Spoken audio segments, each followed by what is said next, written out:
ഗീത വായിച്ചതുകൊണ്ട് നമ്മൾ ഒന്നിനു പുറകെ ഒന്നായി യുദ്ധങ്ങളിൽ തോറ്റു, നമ്മുടെ പകുതി ഭൂമി പിടിച്ചെടുത്തു. അതിൽ പാകിസ്ഥാൻ, ബംഗ്ലാദേശ് എന്നിവ ഉണ്ടാക്കി. ധർമ്മം സംരക്ഷിക്കാൻ ശാസ്ത്രങ്ങളല്ല, മറിച്ച് ആയുധങ്ങളാണ് വേണ്ടതെന്ന വാദം ഉയർത്തുന്നു. ഗീത വായിക്കുന്ന ഒരാൾക്ക് ഒരിക്കലും തോൽക്കാൻ കഴിയില്ലെന്ന് ഞാൻ 100 തവണ പറഞ്ഞിട്ടുണ്ട്. ഒരാൾക്കെതിരെ 10 പേർ വന്നാൽ അയാൾ മരിച്ചേക്കാം, പക്ഷേ അപ്പോഴും അയാൾ തോൽക്കില്ല. പിന്നോട്ട് മാറരുത് എന്നതാണ് ഗീതയുടെ പ്രധാന സന്ദേശം. മനസ്സിനും ശരീരത്തിനും മുറിവുകൾ പറ്റിയാലും മോഹവും ഭയവും തടസ്സങ്ങളുണ്ടാക്കിയാലും നീ യുദ്ധം ചെയ്യൂ പാർത്ഥ എന്ന് ഗീത പഠിപ്പിക്കുന്നു.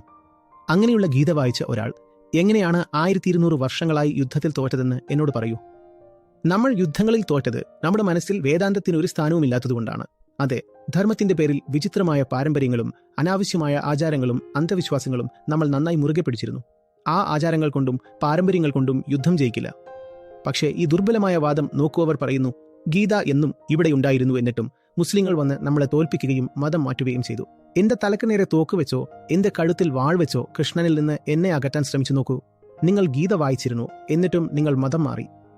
ഇത് വളരെ ലളിതമായ കാര്യമാണ്. നിങ്ങൾക്ക് ഒരിക്കലും ധർമ്മത്തിൽ താല്പര്യമുണ്ടായിരുന്നില്ല. അതിനർത്ഥം നിങ്ങൾ ഗീത ഒരിക്കലും വായിച്ചിട്ടില്ല.